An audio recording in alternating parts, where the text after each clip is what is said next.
여러분 혹시 신문이나 인터넷 사이트를 통하여서 가장 살기 좋은 몇 나라 베스트 이런 것들을 보신 적 있으십니까? 아마 여러분 마음속에서 살고 싶은 어떤 로망이 있는 그런 나라들이 있을 수도 있을 것입니다. 그 나라에서 한번 살아보고 싶다. 혹은 우리 애국가 가사처럼 대한 사람 대한으로 길이 보존하세. 그래서 한국이 최고로 좋사오니 이 땅을 또 지키며 살고자 하는 그런 마음도 있을 거라고 생각됩니다. 어쨌든 그렇게 살기 좋은 나라들 보면은요, 그림과 같이 펼쳐진 아름다운 자연 환경들, 깨끗한 어떤 도시의 풍경들, 그리고 좋은 교육 환경, 또 한국 사람에게 그게 되게 중요하죠. 그리고 마음껏 뜻을 펼칠 수 있는 어떤 일자리들, 그런 요소들이 잘 살고 사람들이 살고 싶어하는 그런 나라들을 결정하는 요소가 아닐까 싶습니다. 그러나 그 면모를 좀 더 깊이 살펴보면은 결국 어떠한 사람들에 의해서, 어떠한 시스템에 의해서 그 나라가 다스려지고 있는가가 결국 그 나라가 살기 좋은 나라인가 아닌가 아마 결정된다고 저는 생각됩니다. 한 나라의 통치 시스템이 무너지면은요, 아무리 아름다운 자연환경이라도 금방 파괴되기 때문에 그렇습니다. 여러분들 한번 생각해 보십시오. 쓰레기차가 우리는 자연이 와가지고 매일 또 혹은 정해진 대로 쓰레기를 치워가고 있지만 그 시스템이 무너진다고 생각해 보십시오. 음식물 쓰레기가 넘쳐나기 시작하면서 온 곳에 악취가 풍겨나기 시작할 거고요. 그 악취에 따라서 이제 수많은 벌레들이 그것에 기생하다가 또 그 벌레들에 의해서 많은 전염병들이 창궐하게 되는 그런 일들이 금방 펼쳐지게 됩니다. 세계 많은 나라를 다녀보면은요, 참 자연이 아름다웠을 것 같은 나라지만은 통치하는 사람들을 잘못 만나서 너무나도 환경이 파괴되고 그 나라에서 살아가는 사람들이 힘들어가는 모습을 또한 보게 됩니다. 이런 것을 생각해 볼 때 이 땅 가운데 가장 살기 좋은 나라가 분명히 있습니다. 여러분, 그 나라가 어딘 줄 아십니까? 바로 하나님이 다스리시는 천국입니다. 여러분, 천국이 왜 가장 살기 좋은 나라인 줄 아십니까? 하나님이 다스리시기 때문에 그렇습니다. 물론 천국은 아름답습니다. 성경의 기록을 보면 금과 은으로 그곳이 치장되어 있고요, 수정과 같은 유리바다가 펼쳐져 있고 온갖 보석들로 치장되어 있는 아름다운 곳입니다. 그러나 그것이 진정으로 아름답고 우리가 사모해야 될 이유가 있는데 바로 그것은 하나님이 통치하고 계시기 때문에 그렇습니다. 하나님이 공평과 정직으로 사랑과 또 은혜로서 우리를 다스리고 계시기 때문에 하나님 나라만큼 우리가 사모하고 우리가 소망해야 될 곳은 없다라고 생각됩니다. 그래서 예수님께서 우리 가운데 가르쳐 주셨습니다. 너희는 먼저 그의 나라를 구해야 된다. 그러면서 우리에게 가르치는 기도가 무엇입니까? 하나님 아버지, 하나님의 이름이 거룩히 여김을 받으실 뿐만 아니라 하나님이 하늘을 다스리고 계신 것처럼, 하나님의 뜻이 하늘에서 이루어지고 있는 것처럼 이 땅 가운데 임하여 주시옵소서. 그것을 우리 가운데 가르쳐주고 계신 것입니다. 우리는 그 하나님 나라를 소망해야 합니다. 그리고 그 하나님 나라가 이 땅 가운데 온전히 임하고 이 땅 가운데 온전히 확장되기를 위해서 살아가야 될 책임이 있다고 생각됩니다. 오늘 짧은 한 절의 말씀이지만 바로 하나님 나라가 무엇인지 오늘 말씀을 통해서 한번 깊이 생각해 보고자 합니다. 바울 사도는 로마서를 써나가면서 하나님의 그 위대한 하나님 나라에 대한 그 비밀을 이 한 절에 압축적으로 우리에게 가르쳐주고 있습니다. 바울 사도의 어떤 신앙의 내공을 느끼게 하는 것을 보게 됩니다. 참 하나님 나라라는 것들에 대해서 너무나도 길게 그리고 장황하게 이야기할 수 있지만 바울 사도는 이 한 절을 통해서 압축하여서 우리가 분명히 깨닫고 우리가 분명히 경험해야 될 하나님 나라가 무엇인지에 대해서 알려주고 있습니다. 그렇다면 하나님 나라가 무엇인지 오늘 말씀을 통해서 한번 다시 접근해 보고자 합니다. 바울 사도는 이렇게 기록하고 있습니다. 하나님 나라는 먼저 먹는 것과 마시는 것이 아니다라고 부정적인 것을 통하여서 하나님 나라의 정의를 우리 가운데 먼저 가르쳐주고 있습니다. 첫 번째 정의는 무엇입니까? 하나님 나라는 먹는 것과 마시는 것이 아니다라는 것입니다. 얼핏 생각하면 하나님 나라는 그러면 금식하는 곳? 끔찍하겠다라는 생각이 혹시 드십니까? 아닙니다. 하나님 나라는 분명히 먹는 곳입니다. 하나님 나라를 가장 많이 표현한 것 중 하나가 잔치입니다. 그리고 그 잔치에 먹을 것이 빠져서야 되겠습니까? 저희가 6월달 헌당식을 하면서 너무나도 영광스러운 헌당의 기쁨을 누렸지만요, 헌당식의 하이라이트 중 하이라이트였다면 저는 다 같이 먹었던 소머리 국밥이 아니었나 싶습니다. 잔치에 먹는 것이 빠졌을 때 과연 그것이 잔치일까요? 하나님 나라는 어린 양의 혼인잔치로서 또 많은 잔치로서 우리 가운데 묘사가 되고 있습니다. 예수님도 부활하시고 나서 제자들에게 아침상을 차려주시면서 먹을 것을 주셨습니다.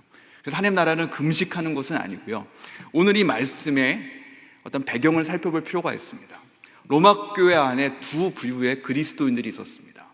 이방인들 통해서, 이방인 배경 속에서 살아왔던 사람들이 예수 그리스도의 복음을 듣고 예수님의 그런 제자들이 되어서 한 무리가 생겼지만, 또 과거 유대 배경 속에서, 아마 이스라엘로부터 내려온 사람일 수도 있겠지만요, 유대인의 전통 속에서 오랫동안 살아가다가 예수 그리스도의 이 복음을 전해 듣고 예수를 믿은 그런 사람들도 생겨났던 것입니다. 근데 그 둘이 같이 살면서 문제가 생기기 시작했습니다. 바로 문제가 뭐냐면, 구약의 오랜 전통을 따랐던 사람들에게서는 먹어야 될 것과 먹지 말아야 될 것들이 있었습니다. 특별히 하나님께서 레위기 11장과 신명기 14장 같은 말씀을 통하여서 이스라엘 백성들이 먹어야 될 것들, 먹지 말아야 될 것들에서 분명한 정확한 리스트를 주셨습니다. 저희도 잘 알고 있지 않습니까? 이 육상에 있는 동물들은 굽이 갈라지고 되새김질을 해야 되고요, 바다에 있는 동물들, 물에 있는 동물들은 비늘이 있고 지느러미가 있어야 됩니다. 그래서 그런 것들만 먹고 살았던 사람들이 이제 음식에 갑자기 적응을 못하기 시작한 겁니다. 이방인들은 온갖 거를 다 먹었던 것을 우리가 알고 있습니다. 절대로 성경에서 먹지 말아야 될 것 중 하나가 돼지고기였을 텐데요, 버젓이 돼지고기가 올라오는 식탁을 맞이하기 시작했을 때 엄청난 당혹감이 있었을 것입니다. 이러한 전통은 지금도 지켜지고 있습니다. 유대인들은 지금도 철저히 지키고 있고요, 또 구약 성경을 받아들였던 우리 무슬림들도 보면은 이 전통을 따라서 할랄 푸드를 지금 지키고 있습니다. 저도 선교사 생활을 좀 했지만은 저희 처제 동서가 아주 오랜 세월 동안 먼저 선교사로 나가 있었습니다. 주로 있었던 지방이 이제 중동 지방이었는데요, 그 중동 지방에서 제일 간절히 먹고 싶었던 것이 뭐였냐면은 돼지고기였습니다. 그래서 집에만 찾아오면, 처갓집에만 찾아오면 항상 먼저 1순위로 얘기했던 것이 돼지고기였습니다. 그래서 우리 장모님 머릿속에서는 선교사들은 돼지고기를 좋아하는구나, 그런 선입견이 생기셨던 것 같습니다. 저는 선교를 나갔지만은 영국에 있었기 때문에 돼지고기가 아주 흔했었습니다. 근데 가끔 한국을 찾아가더라도 꼭 먼저 나오는 것이 뭐였냐면 항상 돼지고기였습니다. 그래서 결국은 이제 제가 직접 얘기할 수는 없었고, 딸인 저희 안사람이 장모님한테 말해서 우리는 돼지고기 많이 먹는다고 다시 한번 얘기를 했던 것이죠. 근데 지금도 이 음식 문제에 있어서만큼은 타협하지 않는 그런 종교들이 남아있을 정도로 음식을 순간적으로 바꾼다는 것은 어려운 문제였습니다. 그래서 구약에 있는 많은 전통들, 율법을 따라서 살아야 된다라고 주장하는 한 부류가 있었고요, 아니야, 우리는 율법을 따를 필요가 없었다고 배웠던 이방인들 출신의 그리스도인들이 있었던 것입니다. 그 둘 사이에 여러 가지 어려움이 생겼을 때 바울 사도가 분명히 이 말씀을 통해서, 그리고 14장 전체를 통하여서 정리하고 있습니다. 하나님의 나라, 하나님께서 우리 가운데 새롭게 펼치신 복음의 세계, 신약의 시대는 과거 구약의 율법에 매여 있는 것이 아니라 그 율법을 넘어서는 자유를 누리는 바로 그 시대를 하나님께서 열어주셨다고 가르쳐주고 있는 것이죠. 그러나 이러한 자유의 복음, 하나님께서 우리 가운데 새로운 구약의 시대를 넘어서는 신약의 시대를 열어주셨지만, 여전히 율법주의가, 율법적인 요소가 또한 교회 가운데 깊이 침투하여서 우리의 신앙을 제식시키는 것들을 우리가 또한 경험할 수 있습니다. 율법주의라는 것은요, 하나님께서 우리 가운데 구원의 수단으로 주신 것은 절대 아닙니다. 율법을 통해서 사람은 의로워질 수 없고 구원을 받을 수가 없고, 단지 율법은 죄를 깨닫게 하시기 위해서 하나님께 우리 가운데 주셨노라고 성경은 기록하고 있습니다. 그렇지만 사람들은 이 율법을 통해서 뭔가 이뤄보고, 율법을 무엇인가 더 구원을 얻는, 그리고 우리가 꼭 붙잡아야 될 수단으로 받아들이면서 그 율법을 지키는 것을 숭배하고 숭상하는 그런 일들이 공동체 안에 생겨나기 시작하는 것이죠. 이런 모습이 현대에도 살펴볼 수 있습니다. 왜냐하면 이 율법주의가 주는 매력이 있기 때문에 그렇습니다. 사실 율법을 지키고 산다는 것은 어려워 보이지만요, 율법을 조금 잘 지키는 사람들에게 주는 놀라운 매력이 있습니다. 바로 그것은 뭔지 아십니까? 율법을 지키지 않는 다른 사람들을 판단하고 내 밑으로 다 줄 세울 수 있기 때문에 그렇습니다. 한 가지 예를 들면 이런 것입니다. 11조 생활을 열심히 하고 새벽 기도를 열심히 하는 분이 있다고 생각해 보십시오. 근데 새벽 기도를 하는 이유가 내 자신을 뽐내기 위해서, 내 자신을 높이기 위해서라고 했을 때 이것은 상당히 위험합니다. 근데 그런 분들이 새벽 기도에 나와서 어떤 일을 하시느냐, 처음에 딱 기도를 하고 그 다음부터 스캔을 쭉 하시는 거죠. 감히 부목사 누가 안 나왔어? 장로라는 분들이 안 나왔단 말이지? 하면서 이제 머릿속에 그걸 기억하고서는 뼈 있는 한마디씩 던지는 거죠. 요새 뭐 새벽에 간절히 기도하는데 많이 안 보이시더군요 하면서 한마디씩 던지기 시작하면서 그 사람들을 정죄하고 판단하기 시작했을 때, 이건 하나의 어떤 교회의 이상한 문화가 만들어지기 시작을 합니다. 뭔가 지켜야 될 요소들을 지키지 않았을 때는 그 하등한 신앙이 되고, 그것을 지켜야지만 이제 제대로 된 신앙인으로서 등급이 나뉘기 시작하는 겁니다. 그래서 이 율법을 지키기 시작하는 사람들은 우월한 위치에서 밑에 사람들을 정죄할 수 있는 특권이 생기는 겁니다. 그 대표적인 사람이 바리새인들이었습니다. 바리새인들은 11조를 했고요, 금식을 했고, 모든 죄악에서 떠났노라고 자신감을 가지고 살았습니다. 그리고 그 자신감을 가지고 무슨 일을 했냐 하면은 죄악 가운데 있는 사람들을 정죄하고 멸시했던 걸 보게 됩니다. 그러나 예수님의 눈에는 누가 더 의로운 사람, 누가 더 하나님 앞에 가까운 사람으로 보였죠? 바리새인, 율법을 잘 지킨다고 율법주의 속에 빨았던 바리새인입니까? 아니면 자기 마음을 치며 통에 자복했던 세리와 같은 죄인이었습니까? 이 율법주의라는 것은 우리를 하나님부터 멀어지게 만드는 위험한 요소입니다.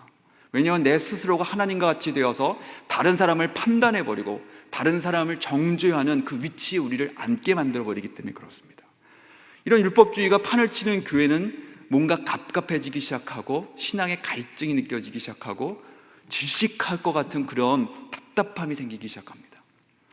근데 한국 교회 안에서도 어떻게 보면 이런 율법적인 요소가 남아있지 않나 싶습니다. 소위 한국 교회에서 신앙이 좋다는 사람들은 최소 4가지를 잘 지켜야 되는데요, 주일 성수, 11조, 술과 담배를 멀리하고 혹은 새벽 기도까지 잘 지켰을 때 이 사람은 1등 신앙인으로서 우리가 지키지만, 이런 것들을 하지 못했을 때는 뭔가 문제 있는, 거기에 사랑의 교회 같으면 뭔가 제자훈련까지 받아야지 제대로 된 성도로서 인정받는데, 하나님께서 이런 율법을 통해서 우리 가운데 구원을 주시지 않는 것을 저희가 기억하시길 바랍니다. 이런 율법적인 요소는 하나님 나라의 모습이 아니라고 사도는 우리 가운데 선포하고 있습니다. 성경에서 우리 가운데 분명히 선포하는 것은 하나님의 나라는 먹고 마시는 것, 뭔가 율법을 지켰기에 내가 의로워지고 율법을 지키지 않았기 때문에 하나님 앞에 나갈 수 없는 그러한 요소가 아니라는 것을 먼저 선포하고 있는 것입니다. 물론 하나님께서 율법을 주시고 하나님을 향해서 우리가 분명히 지켜야 될 여러 가지 것들이 있지만, 그것은 율법적인 요소를 통해서 지키는 것은 아닙니다. 맨 마지막 부분에 이 부분에서 다루겠지만요, 그러나 율법적인 요소가 찾아오기 시작했을 때 우리는 하나님 나라가 아닌 전혀 다른 것들을 이 교회 안에서 경험할 수 있는 그런 위험 요소가 있다는 것들을 저희가 기억하길 바랍니다. 이 말씀을 좀 더 현대적으로 다시 한번 해석할 수 있다고 생각됩니다. 원래 전통적으로서는 율법적인 억압의 통치가 하나님 나라가 아니라는 것을 바울 사도는 선포하고 있는데요, 그러나 또 이 말씀을 우리 시점에서 우리가 좀 적용해 볼 수 있는 요소가 있다고 저는 생각됩니다. 왜냐하면 교회 안에는 또 다른 복음이 혹시라도 있지 않나 그런 두려움이 있기 때문에 그렇습니다. 첫 번째 자막을 저희가 좀 준비했는데요, 요한 3서 1장 2절을 보면은 이런 아름다운 말이 기록되어 있습니다. 요한 사도가 가이오 장로님한테 편지를 쓰면서 축복했던 말인데요, 사랑하는 자여 내 영혼이 잘된 같이 내가 범사에 잘되고 강건하기를 내게 간구하노라. 너무나도 아름다운 편지의 시작입니다. 그렇지만 이것이 마치 한국 교회가 따라야 될 복음인 것처럼 또 많은 곳에서 이런 말씀이 선포되었죠. 소위 삼박자의 축복이라고 들어보셨습니까? 여기서 3가지를 빌고 있죠. 영혼이 잘되고, 범사, 하는 일, 어른들이시라면 뭐 사업일 수 있겠고요, 학생들이 하면 공부가 있을 수 있겠고요, 그리고 마지막으로 강건, 건강이지 않습니까? 육체가 건강하고 하는 일이 잘 되고 영혼이 잘 되는 이 3가지 복을 받는 것이 교회이며 이것이 신앙생활인 것처럼 너무나도 많은 곳에서 우리가 들어왔습니다. 소위 말해서 교회가 잘 먹고 잘 사는 것을 빌어주는 곳으로 전락해버리진 않았나, 우리 또한 이 말씀을 통해서 우리 스스로를 돌아보게 됩니다. 여러분, 하나님 나라는 이 현세 가운데 받을 축복을 빌어주는 곳이 아닙니다. 하나님 나라는 그 더 놀라운 차원이 있지, 이 땅에서 누릴 어떤 육체의 복, 영의 복, 어떤 육신의 복을 추구하고 그것들을 받기 위해서 부르짖는 그런 하찮은 것이 아니라는 것을 우리가 기억했으면 좋겠습니다. 여러분, 하나님 나라는 먹고 마시는 것이 아닙니다. 율법적인 몇몇 가지를 지킴으로 말미암아 어떤 스스로 의로워졌다라는 그런 쾌감을 느끼는 것도 아니고, 이 현세의 축복을 빌어주는 어떤 그런 저질스러운 종교 집단도 절대로 아니라는 것들을 저희가 분명히 기억했으면 좋겠습니다. 그렇다면 하나님 나라는 무엇입니까? 하나님 나라는 무엇입니까? 사도 바울은 3가지 단어를 통해서 하나님 나라가 무엇인지에 대해서 우리 가운데 분명히 얘기해 주고 있습니다. 첫 번째 하나님 나라는 의라는 단어로 설명하고 있습니다. 바로 하나님 나라는 죄가 가까이 할 수 없는 절대적인 거룩한 것이며, 하나님 나라에 들어올 수 있고 하나님 나라의 백성 될 수 있는 자격은 의로운 사람이라는 것들을 먼저 밝히고 있습니다. 여러분, 의라는 단어가 무슨 뜻일까요? 법정에서 쓰여지는 용어입니다. 죄인에 반대되는 용어입니다. 어떤 법정에서 심판을 오랫동안 해놓고 최종 결론냈을 때 이 사람은 이러한 죄가 있다고 땅땅땅 치던지, 아니면 죄가 없을 때 죄 없는 사람이라고 선포하는 바로 그 단어가 의인이라는 단어입니다. 근데 우리 가운데 있는 가장 큰 문제가 뭔지 아십니까? 우리 모두는 하나님 앞에서 죄인이라는 것입니다. 성경은 선포하고 있습니다.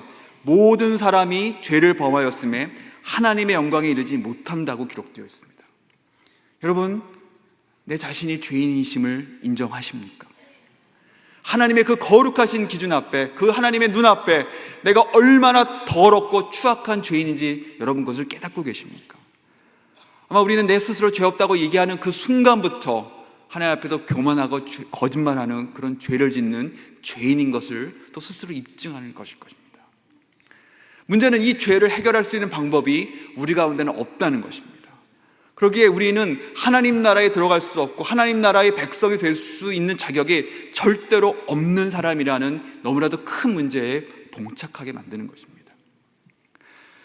어떻게 이런 죄의 문제, 하나님 앞에서 의로워질 수 있는 이 문제가 해결될 수 있을까요?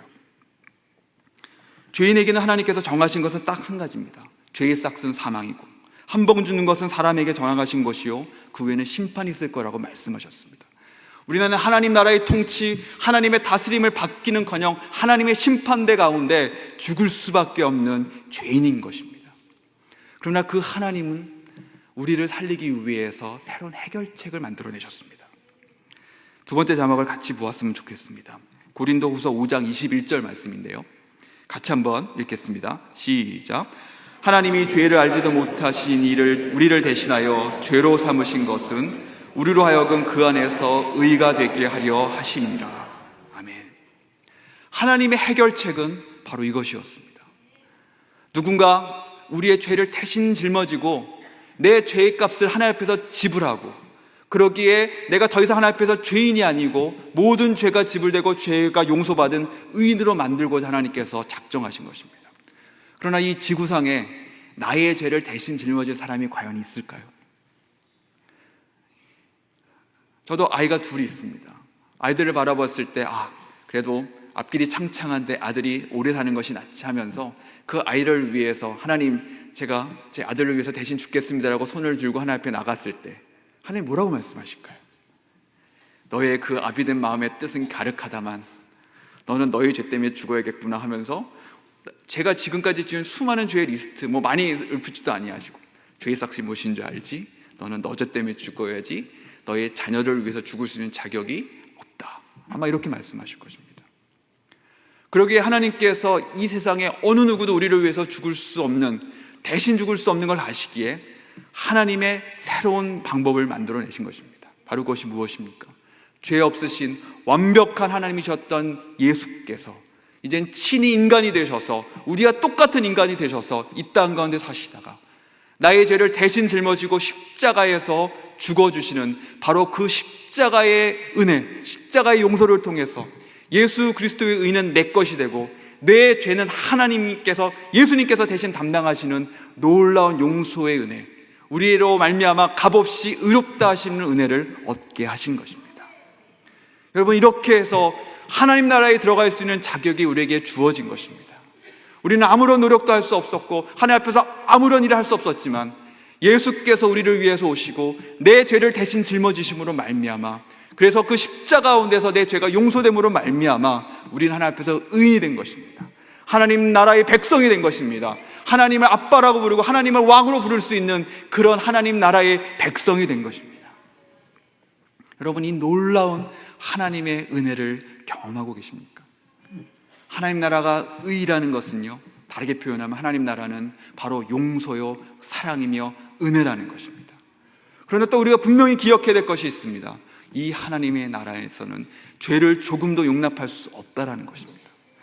하나님은 죄를 그냥 눈 감으실 수 없었습니다. 그래서 어떤 방법을 택하셨습니까? 죄 없으신 예수 그리스도를 십자가에서 처절히 죽이시는 그 방법을 통해서, 그런 십자가의 희생을 통해서 죄를 용서하신 것입니다.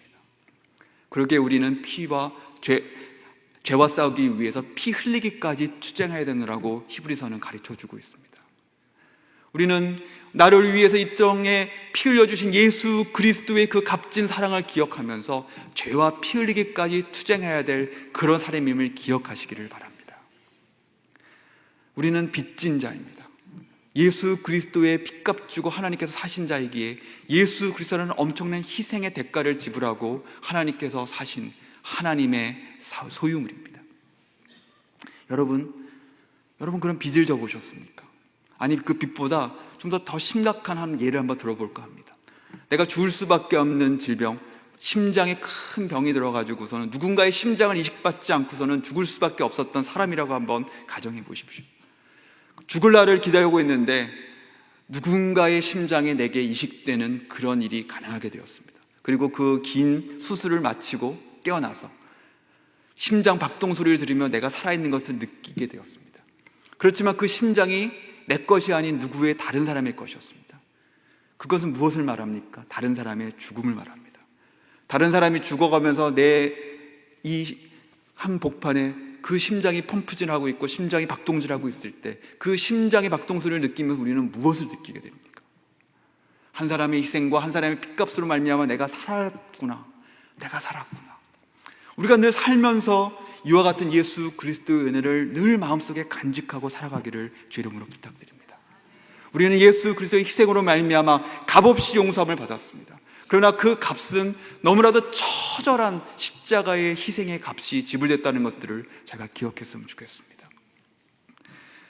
스펄전이라는 이 시대를 대표하는 최고의 목사님께서 젊은 날 아주 18살 되었을 때 예수 그리스도를 구주로 영접하고 나서, 그리고 그 크신 은혜를 경험하고 나서 그가 너무나도 은혜에 감격하고 살았다고 합니다. 그리고 그 가장 사랑했던 한 말씀이 있었는데요, 시편 118장 27절의 말씀이었습니다.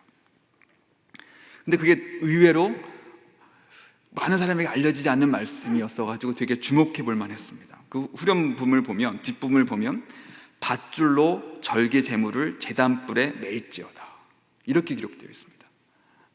이게 도대체 무슨 의미일까? 왜 이 말씀을, 그 한 시대를 하나님께서 사용하셨던 스펄전 목사님이 이 말씀을 묵상했을까 한번 생각해 보았습니다. 밧줄로 절기 제물을 제단불에 매일지어다.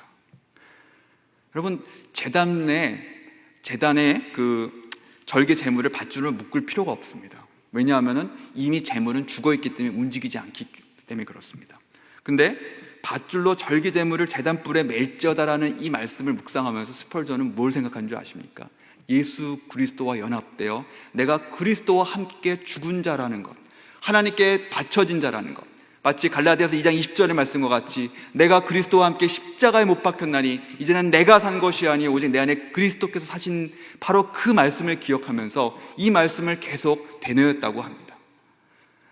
제단 밧줄로 절개 제물을 제단불에 매일지어다. 예수 그리스도와 같이 묶인 바 되어 이제 예수 그리스도의 생명으로 말미암아 예수 그리스도로 말미암아 의롭게 된 존재라는 것들을 기억하며 하나님 앞에서 하루하루를 거룩하게 살기 위하여 이 말씀을 마음에 새겨놓으라고 기록된 것을 보았습니다. 여러분, 우리는 예수 그리스도로 말미암아 의롭게 된 존재입니다. 그 고귀한 예수 그리스도의 핏값을 우리가 기억한다면 나와는 예수 그리스도와 함께 십자가에 못 박힌 존재라는 것을 기억하면서 죄와 피 흘리기까지 투쟁하며 하나님 앞에서 거룩한 하나님의 백성답게 사시기를 주의 이름으로 부탁드립니다. 두 번째로 하나님 나라의 특징이 있습니다. 바로 그것은 평안이라는 단어로 설명하고 있습니다. 하나님 나라의 특징은 두 번째 평안입니다. 여러분, 이 평안이란 무엇입니까? 바로 하나님이 지켜주시는 그 삶의 양태를 말합니다. 우리는 용서받은 사람들입니다. 그렇지만 용서받은 것으로 끝나는 것이 아니라 우리의 모든 신분은 하나님 앞에서 회복된 것입니다. 한 재소자가 자기의 죄를 다 살고 형무소에서 출소했다고 생각해 보십시오.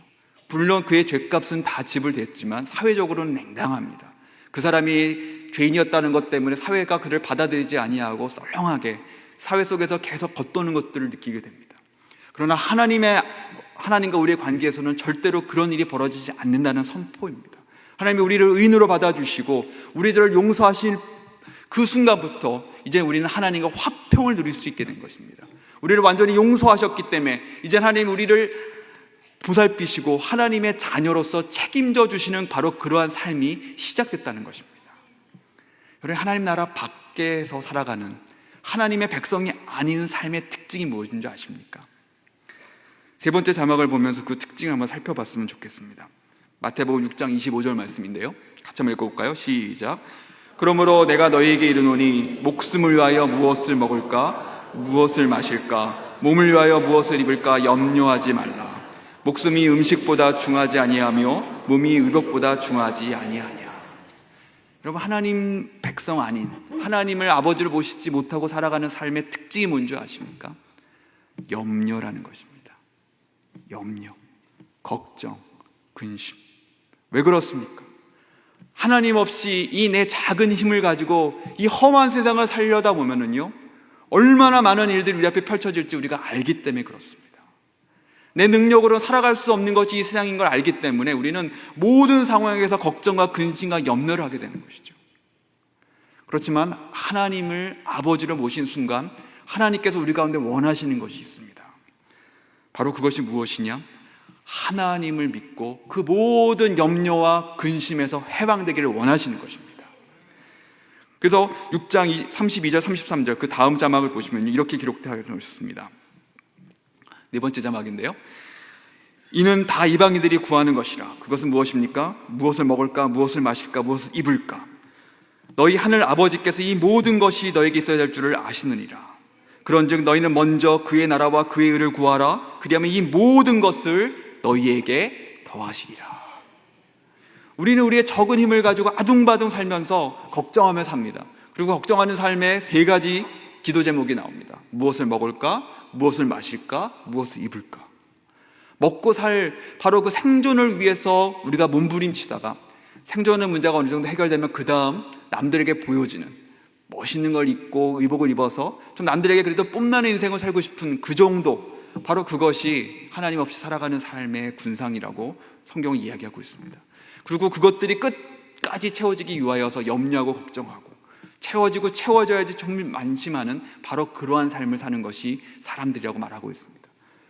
그러나 하나님께서는 시청각 교제를 통하여서 이 염려로 살아가는 이 세상 사람들의 그 근심과 걱정에서 우리가 벗어나기를 원하고 계십니다. 첫 번째가 뭡니까? 공중에 나는 새를 보라고 말씀하십니다. 새가 하늘을 날다가 배고파서 떨어지는 거 보셨습니까? 그 새들은요, 심고 거두고 창고에 모아들이지도 않지만 하나님께서 책임지고 먹이시기 때문에 새들은 걱정 없이 이 땅에서 지저귀면서 살고 있다는 것이죠. 여러분, 새 소리를 들을 때마다 우리는 기억해야 됩니다. 하물며 저 새 한 마리도 지키신 하나님께서 나 하나를 지키지 못하시겠느냐. 또 한 가지 시청각 교제를 드시죠. 들의 풀을 보라고 말씀하셨습니다. 초라한 들풀, 초라한 잡초지만요, 그 풀에 꽃이 피기 시작할 때 사람들의 시선이 집중되기 시작합니다. 그 아름다운 자태를 뽐내면서 솔로몬이 입은 옷도 그 하나의 꽃의 영광에 달하지 못한다고 예수님께서 표현하셨는데요, 그렇듯 하나님의 백성의 삶이 세상에서도 초라하지 않게끔 하나님께서 지키시겠노라고 약속하신 것들을 보게 됩니다. 그러면서 말씀하시기를 이 세상 사람들이 추구하는 것 같이 먹을 것, 마실 것, 입을 것에 염려에 매여 사는 것이 아니라 너희는 먼저 그의 나라와 그의 의를 구하라고 말씀하십니다. 그랬을 때 무엇이 따라옵니까? 이 모든 것을 하나님께서 더하시겠나라고 약속하고 계십니다. 하나님께서 공급하시는 삶이 있다는 것입니다. 이스라엘 백성이 출애굽하고 나서 광야에서 받았던 가장 중요한 훈련이 뭔지 아십니까? 만나를 통해 살아가는 훈련입니다. 근데 만나를 통해 하나님이 무엇을 훈련시키셨습니까? 하루의 양식은 하루에 족하다. 하나님께서는 오늘 만나를 먹이실 뿐만 아니라 내일의 만나도 예비하시는 분이시라는 것을 계속해서 가르치셨습니다. 그 만나를 통해서 하나님께서 훈련시키시는 것이 무엇입니까? 안식일 전날을 제외하고서는 하루치 일용할 양식만 거두게 하셨습니다.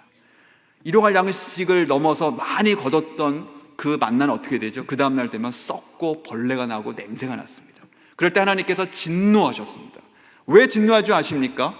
하나님의 공급하심, 하나님께서 채우시는 것을 믿지 못하고 과거 하나님 없이 살아갔던 그러한 근성을 버리지 못했기 때문에 그렇습니다. 바로 이러한 삶을 예수님께서 우리 가운데 주기도문을 통해서 가르쳐 주고 계십니다. 하나님, 우리에게 일용할 양식을 주옵소서. 하나님, 우리에게 일용할 양식을 주옵소서. 하루하루 만나를 통해서 우리를 먹이고 입히셨던 것처럼 하나님, 오늘 하루 하나님께서 인도하심을 믿기에 두려움 없이 하나님께 내 모든 것을 맡기고 살아갑니다. 여러분, 하나님께서 주시는 이와 같은 공급하시는 삶이 있는 사람만이 염려에서 벗어날 수 있는 것입니다. 우리는 염려하기 시작하면 끝도 없는 염려를 하게 됩니다. 내 친구가 암에 걸렸다는데 나도 혹시, 누가 운전하다가 가다가 그런 어려움을 당했다는데 오늘 빗길에 혹시, 이런 생각이 우리 안에 들어오기 시작하면서부터 우리는요, 염려 중독증 환자가 됐고요, 그런 생각을 떨쳐낼 방법이 없습니다. 왜냐하면 우리는 이 세상 모든 만물, 이 세상을 주관할 수 있는 능력이 없기 때문에 그렇습니다. 그러나 분명히 기억하십시오. 하나님이 우리 아버지시고 우리를 다스리시면서 나를 눈동자같이 지키고 계십니다. 여러분, 그런 사람만이 누릴 수 있는 것이 무엇인 줄 아십니까? 바로 평안인 것입니다. 염려에서 벗어난 평안인 것입니다. 마지막으로 하나님 나라의 특징은 무엇으로 기록되어 있습니까? 희락이라고 되어 있습니다. 희락, 기쁨인 것이죠. 이것은 바로 하나님과 누리는 깊은 교제의 그 말로 다 형용할 수 없는 그 경지를 표현한다고 생각됩니다. 우리는 죄 용서뿐만 아니라 하나님을 아빠라고 부르면서 담대히 그에게 나아가서 그의 영광을 바라고 즐거워할 수 있는 사람이 되었습니다. 성소에 들어갈 담력을 얻게 되었습니다. 하나님의 영광을 누릴 수 있는 그런 사람이 되었습니다. 그리고 나서는 그 하나님과 누리는 교제의 실제적인 그 삶이 우리 가운데 펼쳐지게 된다는 것입니다. 이거는 상상하기 힘든 기쁨입니다.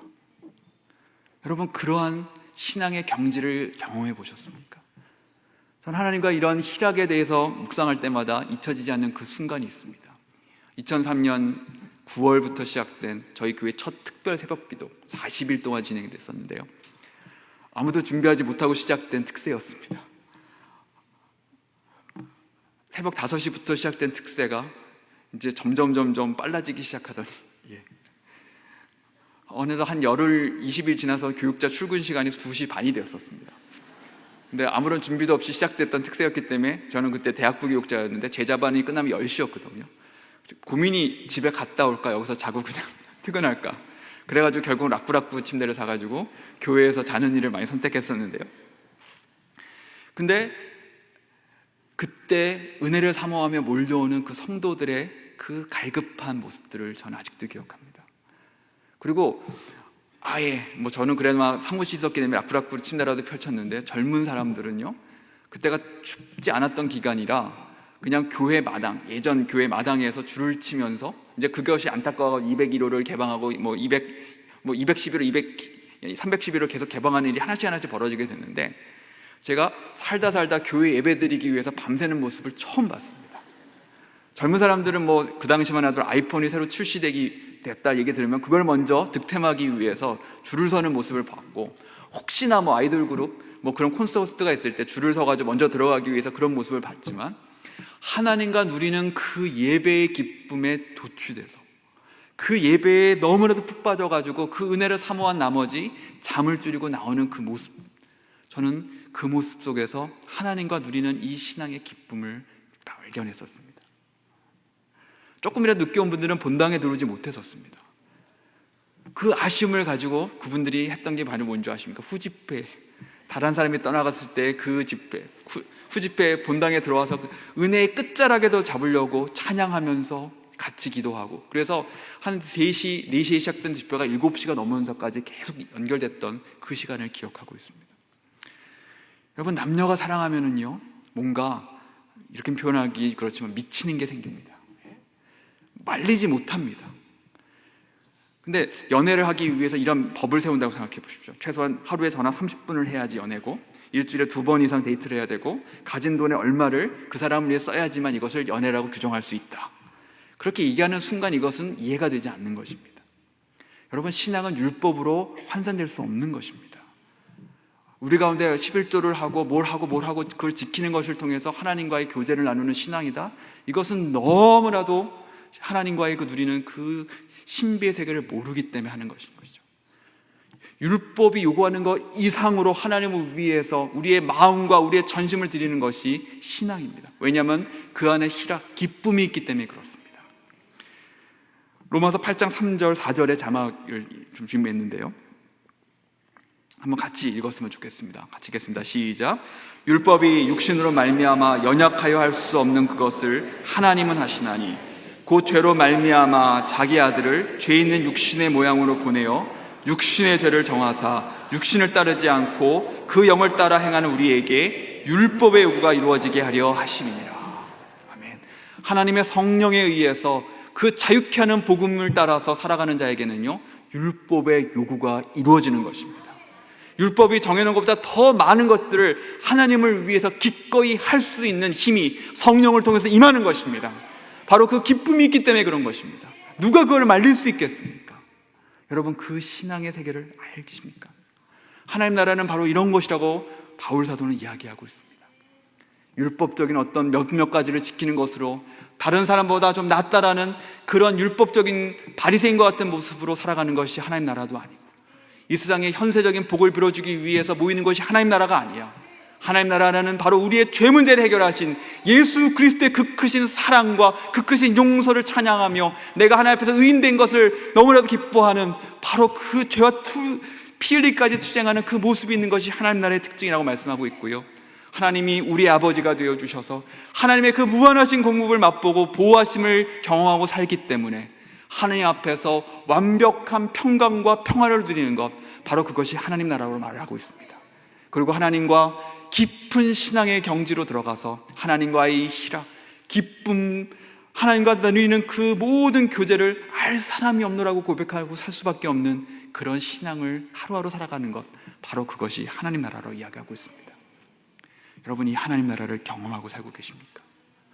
이 하나님 나라가 여러분의 것입니까? 우리는 외쳐야 될 외침이 있기 때문에 그렇습니다. 이사야서 52장 7절에 이렇게 기록되어 있습니다. 우리 자막 말씀 같이 읽었으면 좋겠는데요. 같이 읽겠습니다. 시작. 좋은 소식을 전하며 평화를 공포하며 복된 좋은 소식을 가져오며 구원을 공포하며 시온을 향하여 이르기를 내 하나님이 통치하신다 하는 자의 산을 넘는 발이 어찌 그리 아름다운가. 우리가 진정으로 외쳐야 될 외침이 있습니다. 내 하나님이 통치하신다. 하나님의 나라가 임하였노라. 주께서 다스리신다. 주님의 다스리시는 그 나라를 우리가 받고 그 나라를 소망해야 된다라는 그 외침을 외쳐야 될 책임이 우리 가운데 있는 것입니다. 바로 하나님이 다스리시는 나라, 하나님이 다스리시는 그 나라를 전하는 것이 평화의 복음이며 복된 좋은 소식이며 구원을 공포하는 것이라고 이 말씀은 기록하고 있습니다. 여러분, 이 하나님 나라를 누가 증거할 수 있습니까? 오늘 내 삶을 통해서 하나님 나라를 누리는 사람들입니다.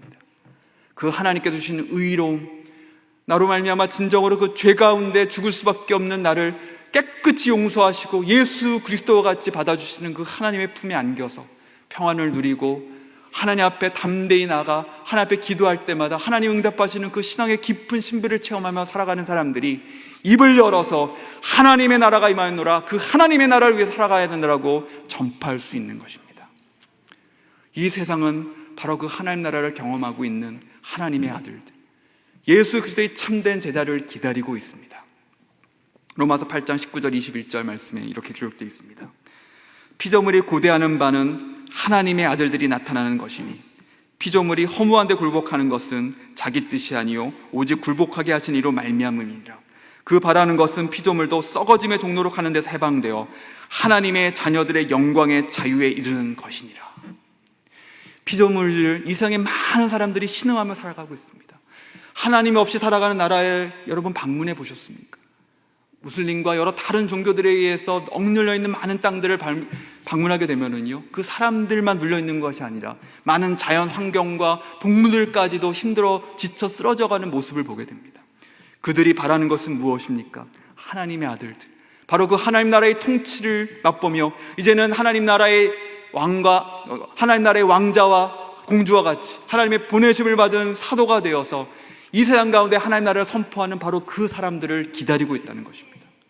지금도 우리나라와 세계 곳곳에 흩어져서 많은 단선팀들, 또 그들과 함께 여러 선교사님들이 이 하나님 나라의 복음을 위해서 살아가고 있습니다. 우리 또한 무엇을 위해서 이 땅에 살아가야겠습니까? 너희는 먼저 그의 나라와 그의 의를 구하라고 말씀하셨습니다. 우리가 이 땅에서 추구해야 될 가장 중요한 것이 있다면 하나님의 나라를 오늘 이 시간 경험하며 살게 하여 주시옵소서. 하나님 나라 아닌 다른 것들, 율법에 빠져 살고 헛된 축복을 구하는 그런 정도의 얕은 것이 아니라 진정으로 의를 경험하고 값없이 용서하심을 경험하고 그 십자가의 은혜를 경험하며 하나님의 돌보아 주심, 하나님의 채워주심을 경험하기에 모든 염려에서 해방되고 이제는 담대하게 하나님과 누리는 그 기쁨을 많은 사람에게 선포할 수 있는 그 사람들을 이 땅은 기다리고 있는 것입니다.